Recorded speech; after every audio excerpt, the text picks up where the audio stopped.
Prince Harry, the Duke of Sussex, fifth in line to the British throne, a man who once walked behind his mother's coffin before the eyes of the entire world, reportedly wants out of his marriage.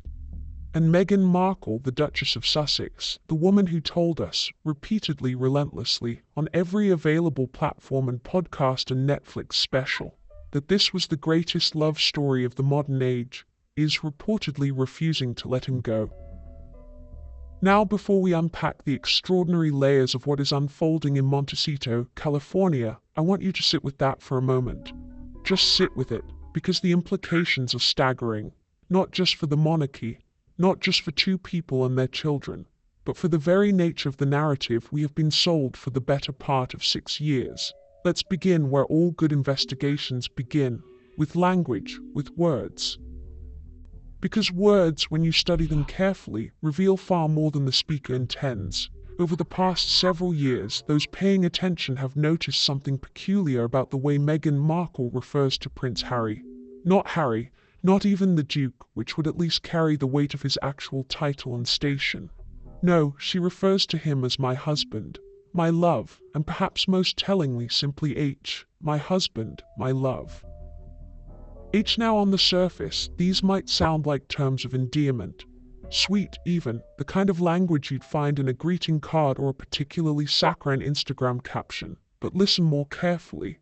Listen to the possessive pronoun doing all the heavy lifting in those phrases. And my husband, my love, not Harry and I decided, not we thought it would be wonderful. It is always framed through the lens of possession. He is hers. He belongs to the sentence she is constructing.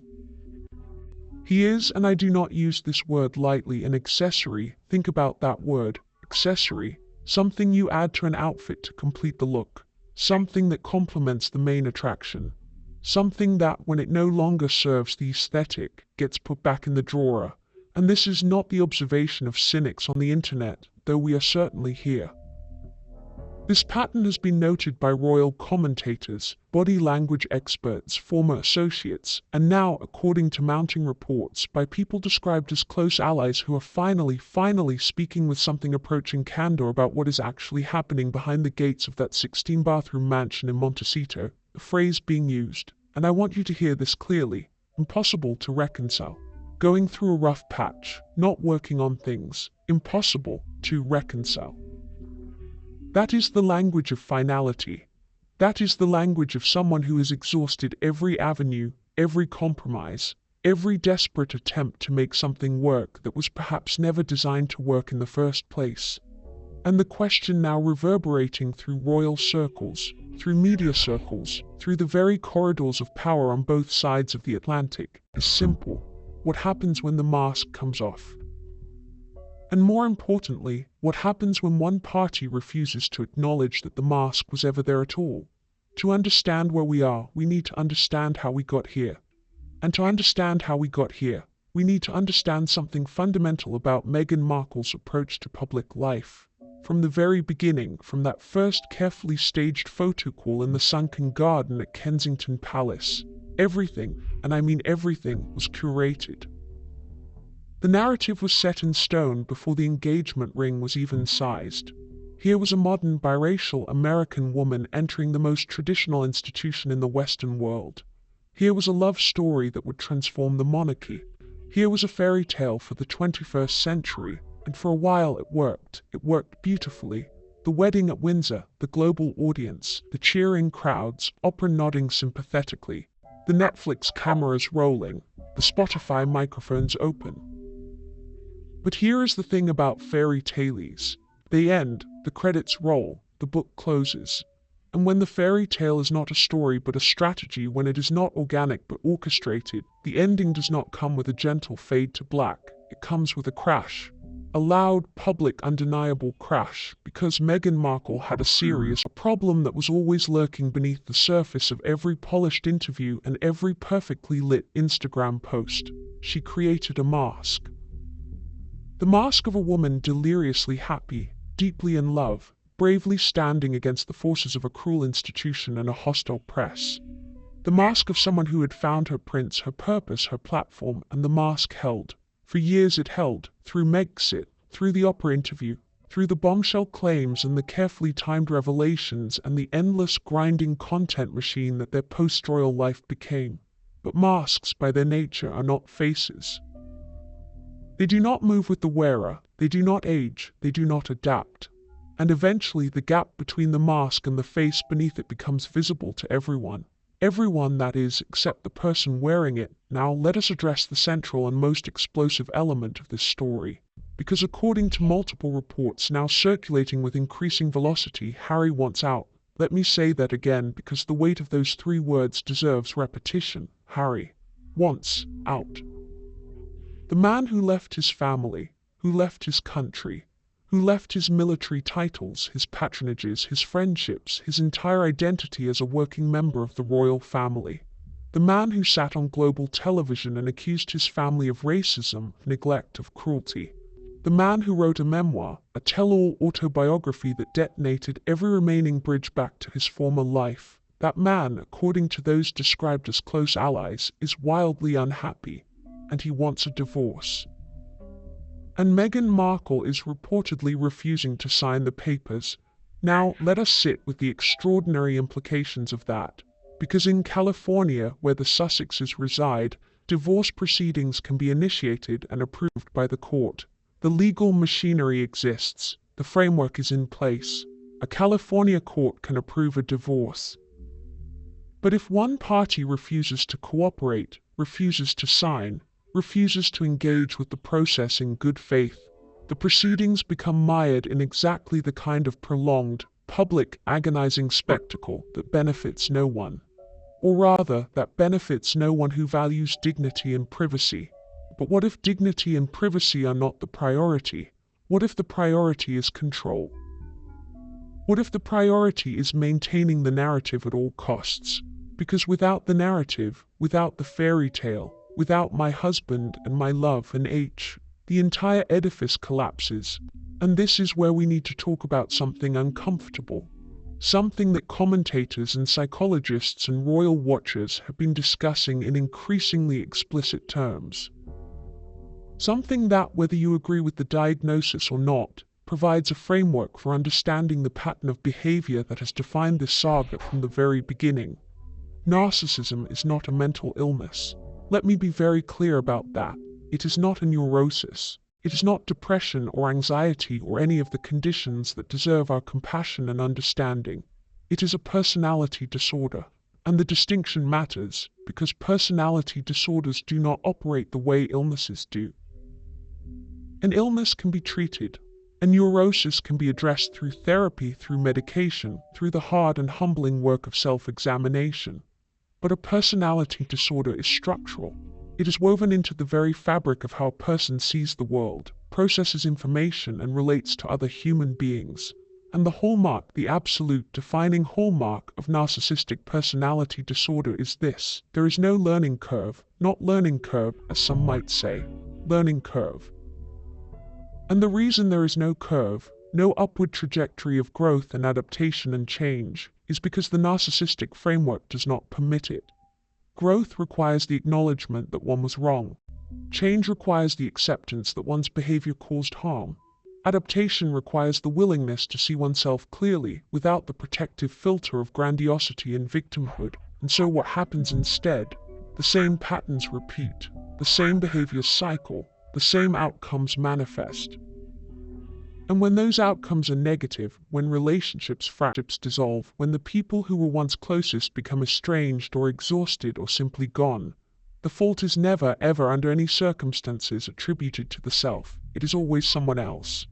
Always the institution was cruel, the family was cold, the press was racist, the public was ungrateful, the staff were incompetent, the friends were disloyal, everyone. Everyone but me. Now I want to be careful here. I am not a psychologist. I am not diagnosing anyone.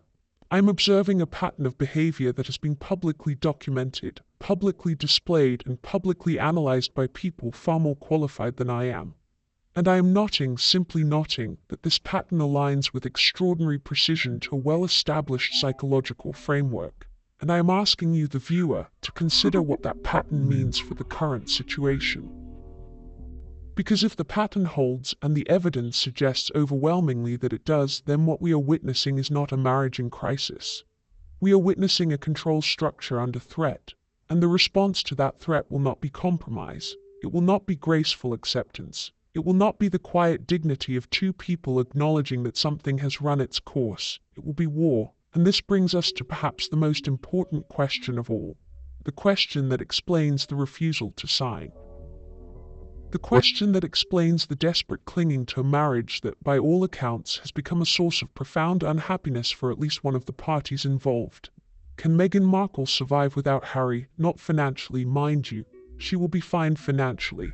The settlements, the deals, the brand, there is money to be made, and she is nothing if not entrepreneurial. No, the question is about something far more fundamental than money.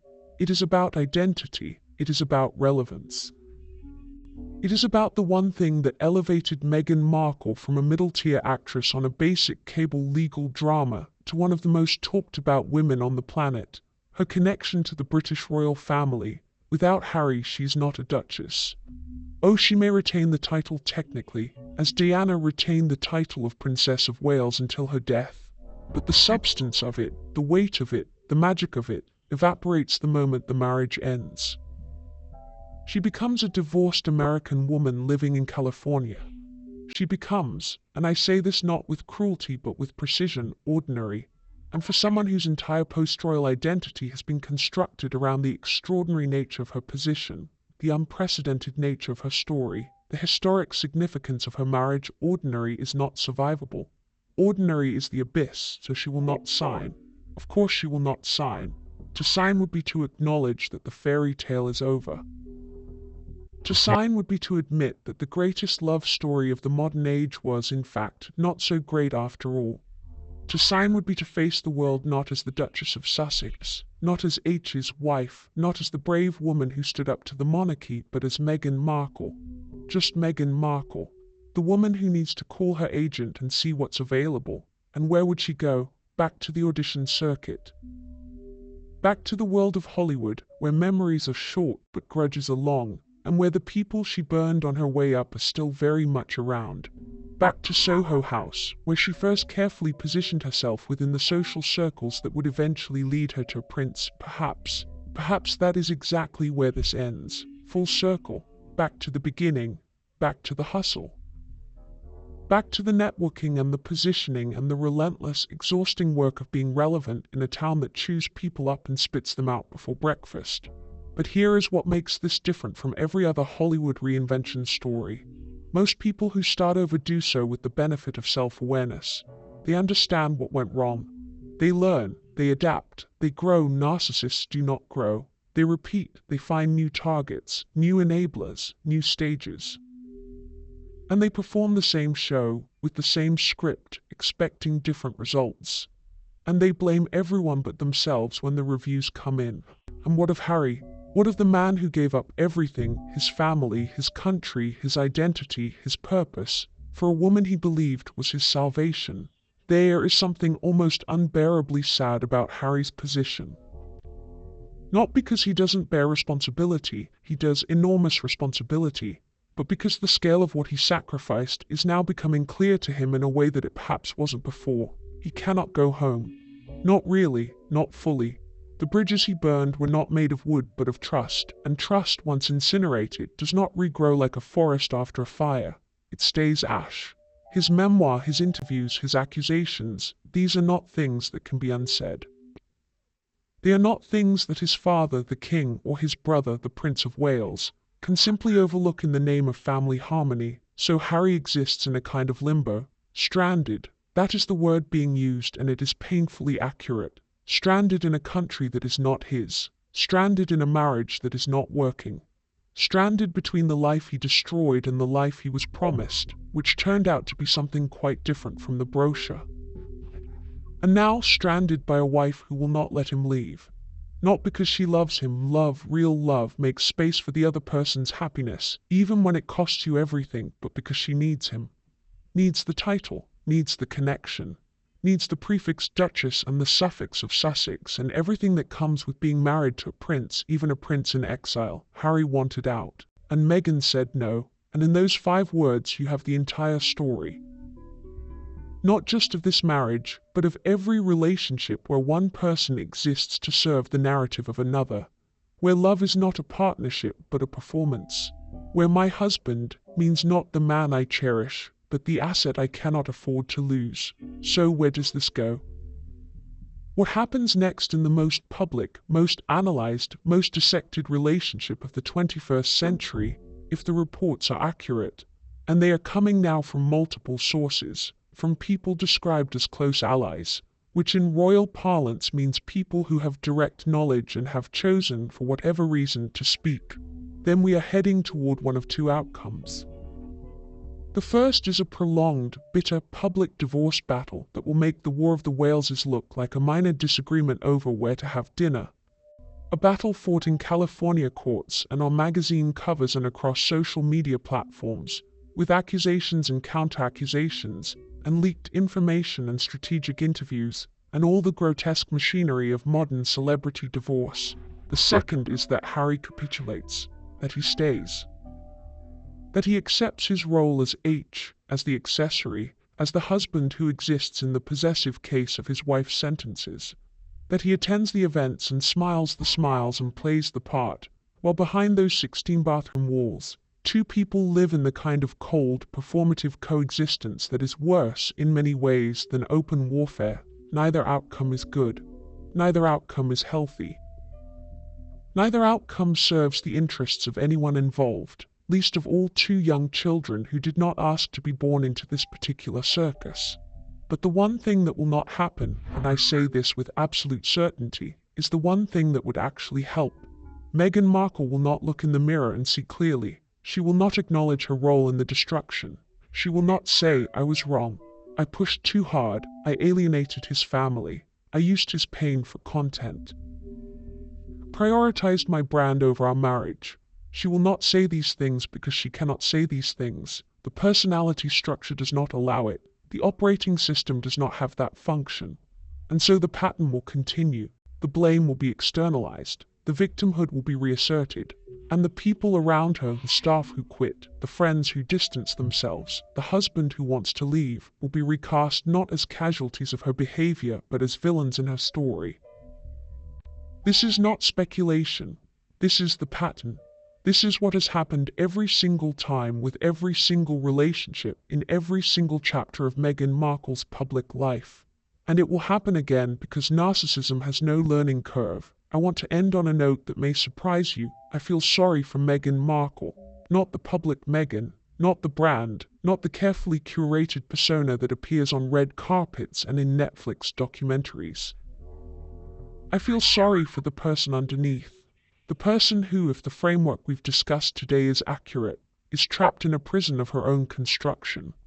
A prison where genuine connection is impossible, where every relationship is transactional, where the constant, gnawing emptiness at the center can never be filled, no matter how many titles or deals or magazine covers are thrown into the void.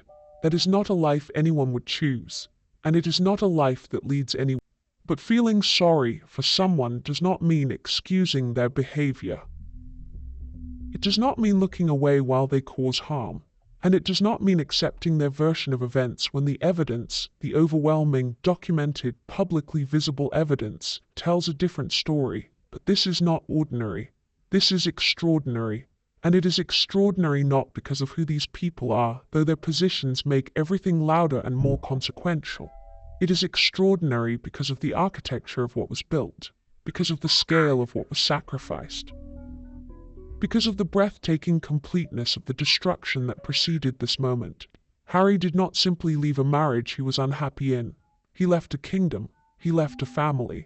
He left a centuries-old institution, a military career, a set of patronages that gave his life meaning and structure and purpose. He left his brother with whom he had walked behind their mother's coffin. He left his father, complicated as that relationship is and always was. He left the country of his birth, the people who had known him since he was a gap-toothed boy on the steps of a hospital, the rolling landscape of a nation that was in his bones whether he wanted it there or not. He left all of it, every single piece of it. And he left it, we were told, for love. Now he wants to leave love itself. And the woman he left everything for will not let him go. If you want to understand why, you have to understand something about the nature of what was built here. Because what Meghan Markle constructed over the course of this relationship was not a marriage in any conventional sense. It was a brand, a business model, a content ecosystem, a carefully managed public identity that required as its absolute foundational element the presence of a British prince. Not Harry specifically, you understand. The prince, the title, the bloodline, the history, the access to a global platform that no amount of suits, residuals, or Hollywood networking could ever have provided. Harry was the key that opened a door that was otherwise permanently, immovably shut. And once you understand that, once you see the relationship through that lens, everything else begins to make a terrible, clarifying kind of sense. The interviews, the documentaries, the memoir written by a man who seemed at times barely to recognize himself in his own words. The opera moment, staged with the precision of a Broadway production and the emotional manipulation of a masterclass. The Spotify deal. The Netflix deal.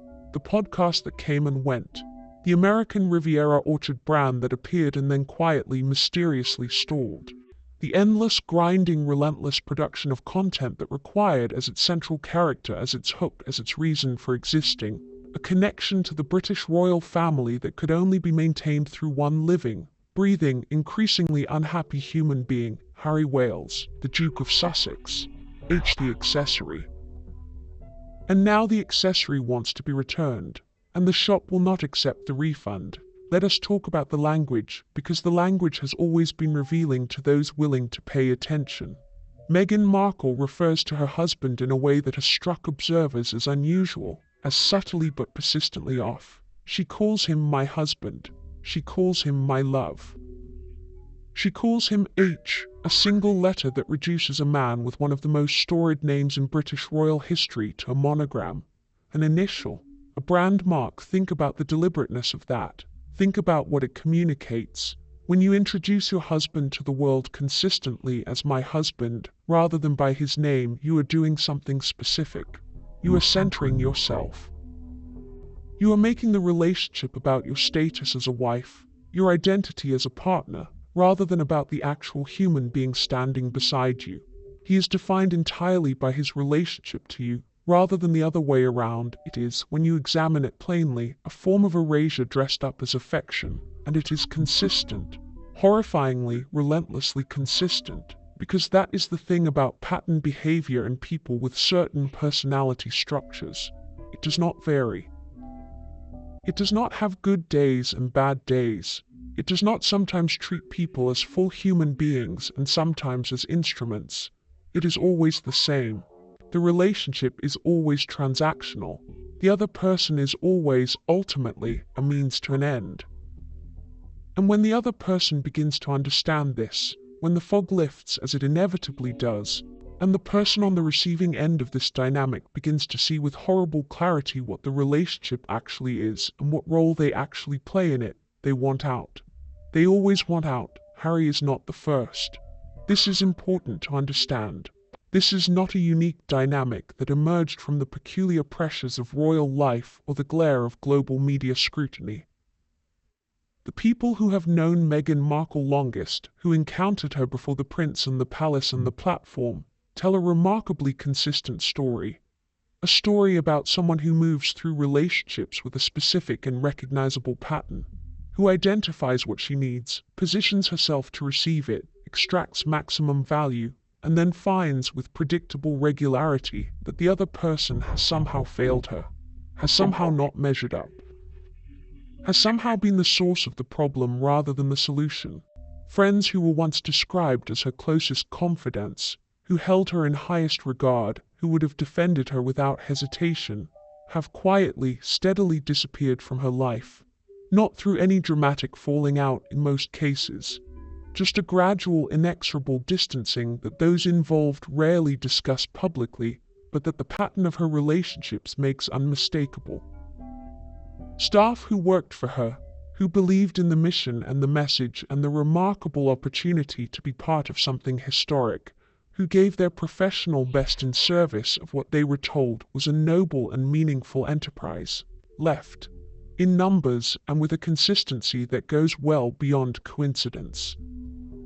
People who began their tenure with genuine enthusiasm and commitment, and who ended it, quietly and without public fanfare, with the particular exhaustion of those who have been not merely employed but consumed.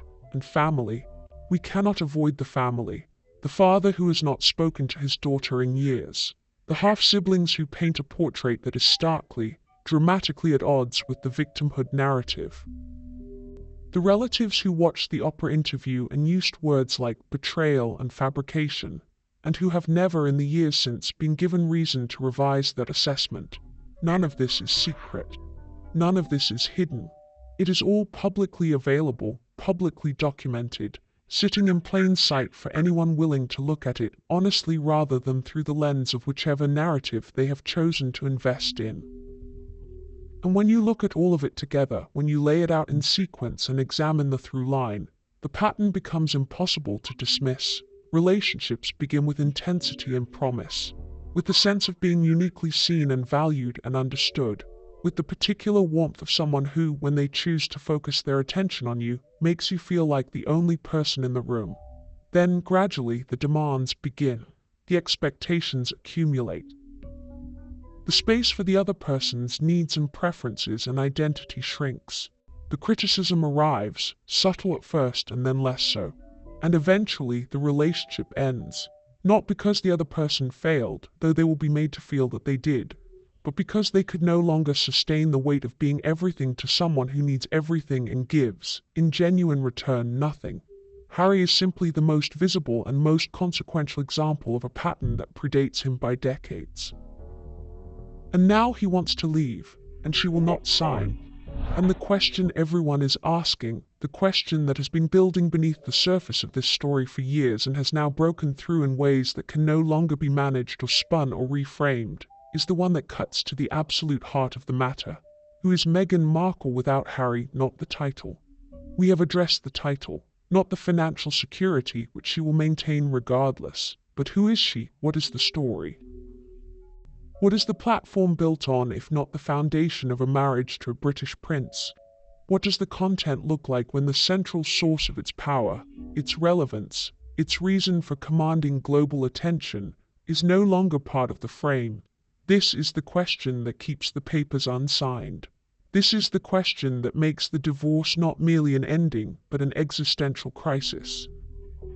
Because Meghan Markle's public identity, the identity she has constructed with such deliberate and sustained effort, is inseparable from her status as Harry's wife. Remove Harry. And you do not simply remove a husband, you remove the architecture, the central load-bearing pillar out of the structure, and everything built on top of it comes down. The Duchess title, which she clings to with a ferocity that tells you everything you need to know about what it represents to her. The Sussex brand, which has royal written through it like the lettering in a stick of seaside rock. The narrative of the woman who chose love over institution, who sacrificed the comfort of the established order for something real and meaningful and true, a narrative that requires as its most basic prerequisite that the love in question still exist and still be visible. Without Harry, she is not a woman who chose love. She is a woman who destroyed a family for a marriage that did not last a decade. Without Harry, the sacrifice is not noble, it is simply ruinous. And the story she has told, the story she has sold, in every interview and documentary and carefully placed magazine exclusive, collapses under the weight of its own contradictions. So she holds on. Of course she holds on. With both hands and every legal mechanism available in the state of California, and whatever remains of her powers of persuasion over a man who, by all accounts, has been persuaded quite enough for one lifetime. But here is what she has not calculated. Or perhaps has calculated and has simply decided she cannot afford to acknowledge. The holding on is itself revelatory. The refusal to sign is the mask coming off in real time. Because a woman who was secure in her identity, who had built something of genuine substance and value that existed independently of her marital status, who was truly the strong, independent, self-possessed person she has always claimed to be, would let him go, not easily, not without grief. But she would let him go because she would know that she did not need him to exist. She would know that her worth, her relevance, her sense of self did not begin and end with my husband and my love and H. The refusal to sign is the most honest thing she has done in years. It is the first unscripted moment in a relationship that has been performed for cameras and recorders in global audiences from its very first public breath. And what it reveals, stripped of every layer of careful narrative management, is simple and devastating. She is terrified. She is terrified of ordinary. She is terrified of irrelevance. She is terrified of returning to a world that knew her before the prince, before the palace, before the global platform that his name and blood and history provided. She is terrified of Soho House and the audition circuit, and the relentless, unglamorous work of being a person without a title in a town full of people trying to be noticed. And that terror is driving every decision she is currently making. Every legal maneuver, every delay, every strategic leak and carefully placed story and reframing of the narrative. The terror of a woman who built her entire world on a foundation she did not own, and is now watching that foundation walk toward the door. There will be those who say this is unfair. There will be those who argue that any analysis of this situation that does not begin and end with sympathy for Meghan Markle is evidence of bias or prejudice, or the particular hostility that powerful women have always faced from those threatened by their power. This argument has been made before, loudly and repeatedly, as a way of shutting down legitimate scrutiny of behavior that would in any other context be examined without apology. But the argument only works if the scrutiny is motivated by the wrong things. And what is being examined here is not a woman's ambition or her race or her nationality or her status as an outsider to a closed and ancient institution. What is being examined is a pattern of behavior, documented across years and relationships and professional contexts, that has caused consistent and significant harm to people in its orbit, that is worth examining. That is always worth examining. Regardless of who is doing the behaving, because at the end of this story, when the legal proceedings have concluded and the final chapters have been written and the documentary cameras have found their next subject, what will remain is the human cost. Not just Harry's, not just the children's, though their position in all of this is the most heartbreaking element by far. But the cost paid by everyone who entered this orbit with good faith and open hands and found, on the other side of the experience, that they had been used and discarded and recast as villains in a narrative they never agreed to be part of. That cost is real, and it deserves to be named. Narcissism, and we return to this word not for drama but for precision, is not a mental illness. It is not something that explains behavior in a way that excuses it. It is a personality disorder, structural and persistent, that shapes the way its carrier moves through the world and through relationships with a consistency that is, once you recognize it, almost mechanical in its predictability. The same patterns, the same cycle, the same endings, and the same absolute, immovable refusal to accept any responsibility for any of it, because the narcissistic framework does not permit self-examination of that kind. The ego structure that makes a person with this disorder function, that keeps them moving and striving and projecting and performing, requires the maintenance of a very specific belief. The belief that every problem is external, every failure is someone else's, every relationship that ends was ended by the other person's inadequacy, disloyalty, or cruelty, never by anything that happened from the inside, and so the cycle continues, will continue, after Harry. After whatever divorce settlement is eventually, painfully, publicly extracted. After the title question is resolved and the Montecito mansion is divided, and the children's schedules are negotiated, and the whole ugly, intimate machinery of a collapsing marriage has ground to its inevitable conclusion, she will find someone else to be my husband, someone else to carry the weight of the narrative. Someone else whose name or position or resources can serve as the foundation for the next version of the story. And that person will be told, early and often and with the full force of her considerable charm, that they are uniquely understood and valued and loved, that no one has ever seen them the way she sees them, that this connection is rare and precious and unprecedented, and for a while they will believe it. because she is very good at making people believe it. This is perhaps the one genuinely extraordinary thing about her. The ability to make people feel, right up until the moment they don't, that they are the center of something wonderful, and then the pattern will reassert itself, as it always does, as it cannot help but do, because narcissism has no learning curve, no mechanism of growth, no capacity for the genuine self-reflection that might, in theory, interrupt the cycle, the same show, the same script, the same ending. Just a different H, Harry wanted out. Meghan said no. The California courts have weighed in. The legal machinery is turning. And somewhere in a 16-bathroom house in Montecito, a woman is staring at a document that represents the end of everything she built and the beginning of everything she fears. She has not signed it yet, but she will. And when she does, the silence you hear will not be the silence of grief. It will be the silence of recognition. The silence of people across the world who have been watching this unfold with the particular weariness of those who saw the ending from the very beginning, who tried to say so and were told they were wrong, and who take no pleasure at all in having been right. The story of Harry and Meghan has always been told from a very specific perspective. One perspective.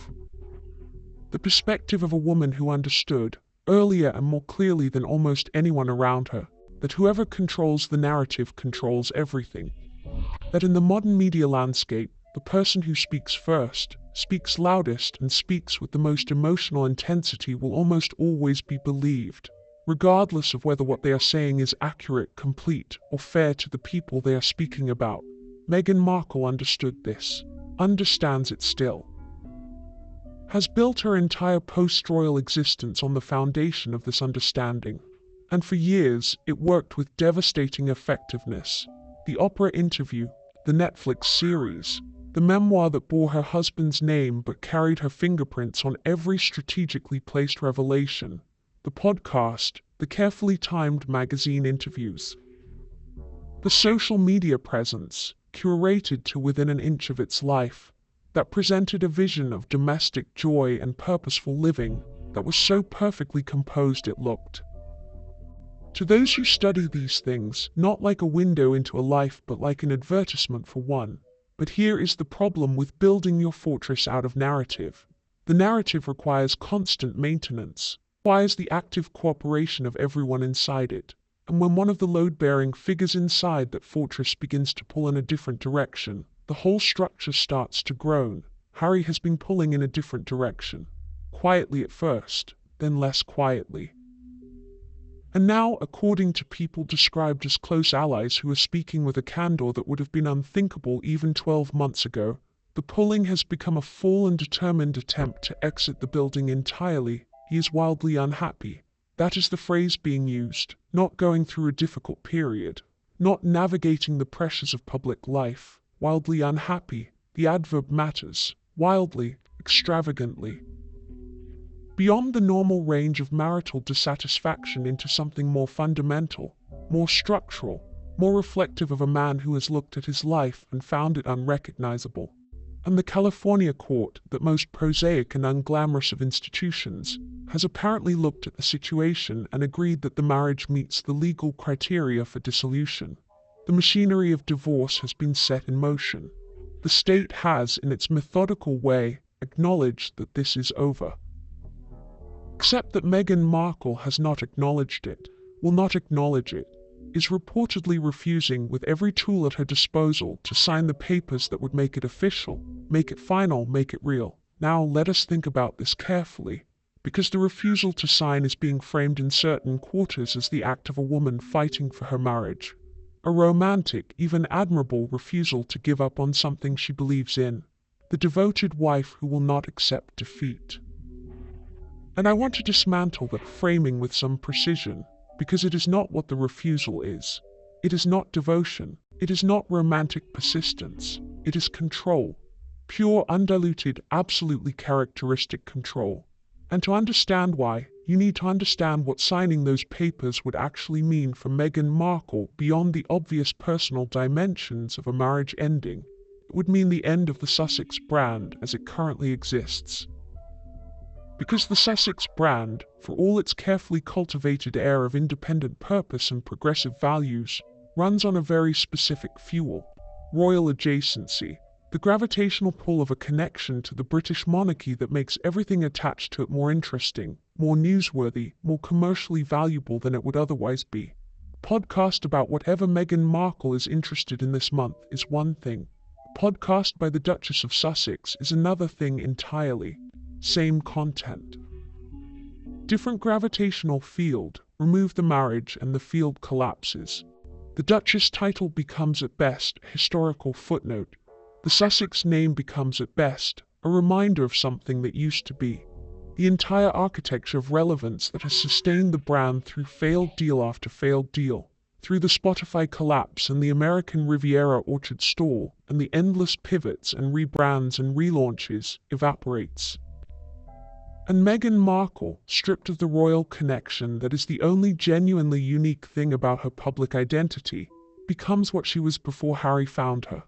A talented, ambitious, attractive woman in a city full of talented, ambitious, attractive women, all of whom are competing for the same limited supply of attention, opportunity, and cultural oxygen. She was good at that competition before. She was skilled and strategic and effective. But she was not, by any honest assessment of her pre-Harry career, exceptional. She was working, she was building, she was positioning. And she might have continued to do so, might have carved out a respectable and comfortable career in the middle tier of Hollywood, for as long as she had the energy and the inclination, but she would never have been this. Would never have commanded this level of attention, this global platform, this access to power and influence and the peculiar celebrity that comes not from talent or achievement in the conventional sense, but from proximity to history. She would never have sat across from Oprah Winfrey in a globally televised interview that held the attention of the entire world. She would never have been a duchess. And the Duchess is all that stands between Meghan Markle and the life she worked so hard to escape. The return to Soho, the return to the auditions and the networking and the careful cultivation of relationships with people who might be useful, a skill she has always had in abundance but which requires, in its Hollywood application, an exhausting amount of maintenance, and a tolerance for rejection that is entirely at odds with the personality structure we are dealing with here. Here is where we need to address something directly and without apology: the personality structure. Because it is not incidental to this story, it is not a side note or a tangential observation, it is the engine. It is the thing that explains not just this moment, but every moment in the arc of this relationship and every relationship that preceded it. Narcissistic personality disorder is not, and this cannot be stressed enough, a mental illness in the clinical sense. It is not a condition that generates automatic sympathy or demands accommodation. It is a personality disorder, which means it is not something that happens to a person. It is something that a person is. A fundamental orientation toward the world and toward other people that shapes every interaction, every relationship, every decision, and every response to adversity. And its defining characteristic, the one that makes it so consistently destructive in intimate relationships, is the absolute impossibility of genuine reciprocity. The person with this disorder cannot, at the level of personality structure, truly see another human being as an independent entity with their own valid needs, feelings, and perspectives. Other people exist in the narcissistic worldview primarily in relation to the self. They are sources of validation, instruments of purpose, or obstacles to be managed, sometimes all three simultaneously. And when an instrument begins to assert its own independent existence, when it starts to have needs that are inconvenient, preferences that are inconvenient, a desire to leave that is profoundly inconvenient, the response is not understanding or compassion or the willingness to negotiate in good faith. The response is control. Escalating, increasingly desperate control, dressed up in whatever language is most effective at maintaining the appearance of moral high ground. The devoted wife who will not give up, the woman who believes in her family, the mother who wants stability for her children. Every one of these framings is available and every one of them will be deployed in whatever sequence proves most effective to achieve the single overriding objective: keep Harry in place, keep the title, keep the brand, keep the architecture standing for as long as humanly possible. The children are worth addressing separately because they are the most uncomfortable element of this entire situation and the one that receives the least honest examination. Two young children, born into extraordinary circumstances, living in a household that is, by all available accounts, not a happy one. Growing up watching their father be systematically diminished, and their mother perform a version of domestic contentment for cameras and audiences, while the reality behind the performance is, by those same accounts, something quite different. We do not talk enough about what it does to a child to grow up in a home where performance is the primary mode of engagement with the outside world. Where the family's public face is a carefully managed fiction, and the private reality is kept hermetically sealed behind gates and NDAs and legal threats. Where love is demonstrated not through quiet, ordinary, unglamorous human connection, but through the staging of love for consumption by an audience. Children are perceptive. Children always know.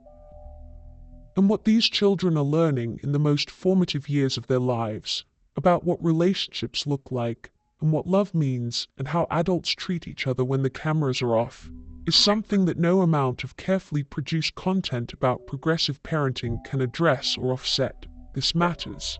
This matters enormously. And it is being almost entirely ignored in favor of the more immediately dramatic elements of the story. Let us talk about Harry. Because Harry's role in all of this demands examination that goes beyond simple sympathy, though sympathy is warranted. He is not a passive victim. He is a grown man who made choices, enormous, consequential, irreversible choices, each of which he made with what appeared to be full knowledge of what he was giving up. He chose to leave his family. He chose to give those interviews. He chose to put his name on that memoir. He chose to relocate to a country that was not his and build a life that was, from its foundations, someone else's vision of what his life should be. These were choices, and choices have consequences. And the consequence of those particular choices is that the road back, if such a road exists at all, is so narrow and so treacherous, and so burdened with the weight of everything that was said and done in the process of leaving that navigating it successfully would require qualities that Harry, for all his evident genuine qualities, has not yet demonstrated: humility, accountability, the willingness to stand before the people he accused and harmed and diminished and say, without qualification or self-justification, that he was wrong, that he was used, that the narrative he helped construct was not accurate, that the institution he attacked, for all its genuine flaws and failures, did not deserve what it received. He has not done this. And until he does, the road home remains what it currently is. Not closed perhaps, but very nearly, and yet.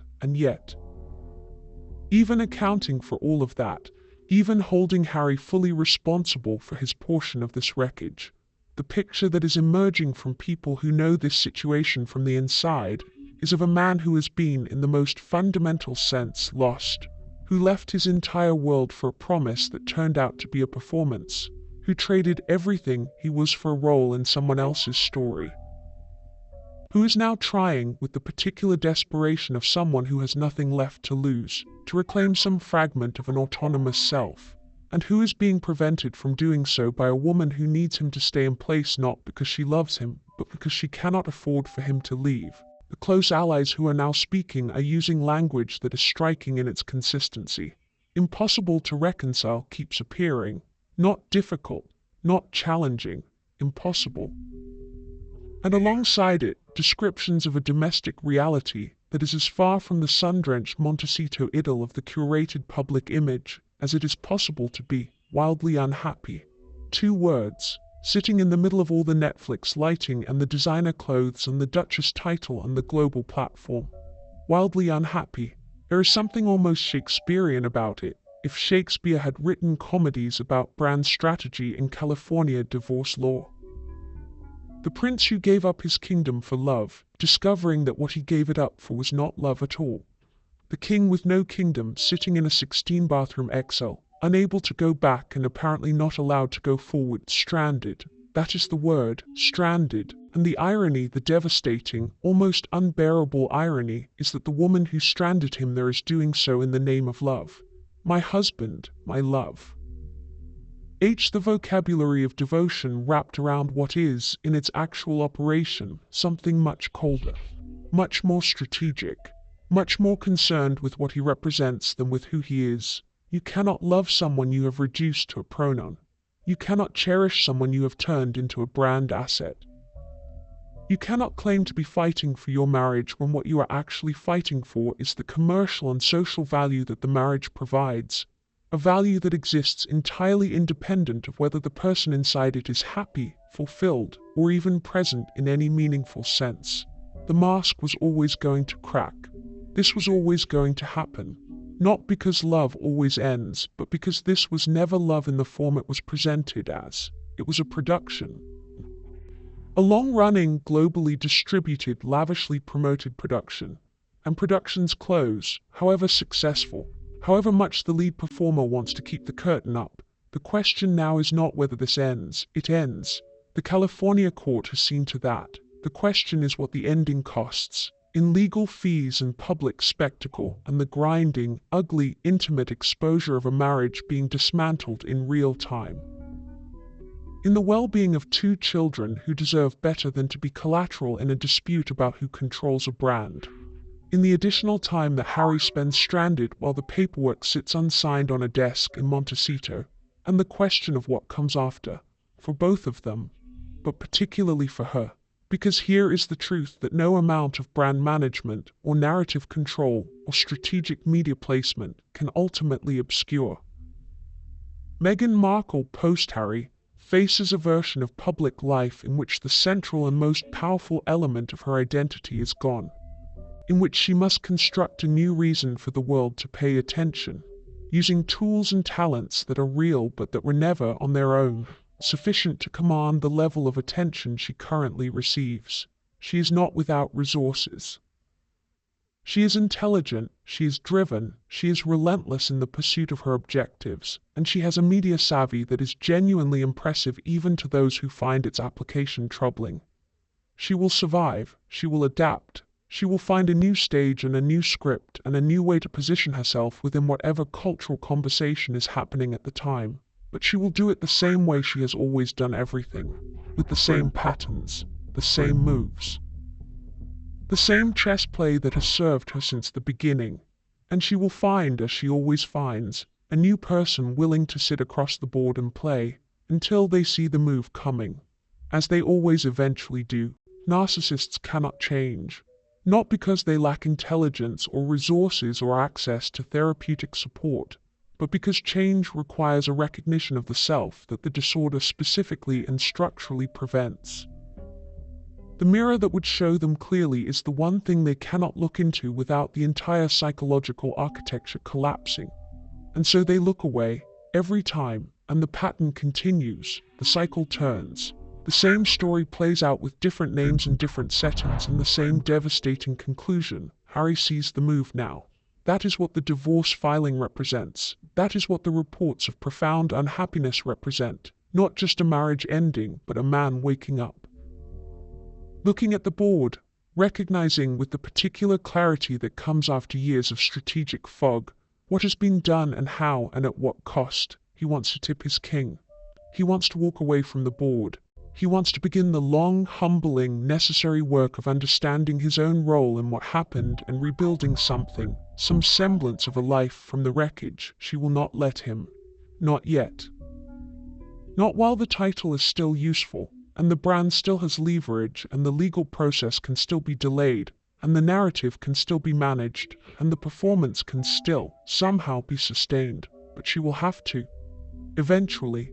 The law is patient and the truth is stubborn, and the people who know what actually happened are talking, quietly and then less quietly, and the architecture of the story she built is showing in more places every week, the cracks that were always there beneath the surface. Harry will get his divorce. It will be ugly and expensive and public and damaging to everyone involved, and it will eventually, inevitably, happen. And Meghan Markle will dust herself off and regroup and relaunch, and find a new audience for a new version of the same performance. please don't forget to subscribe to our The King YouTube channel to get more updates in the future. Thank you so much for tuning in. Have a lovely evening, and we'll be back to see you tomorrow. Bye. I love you all.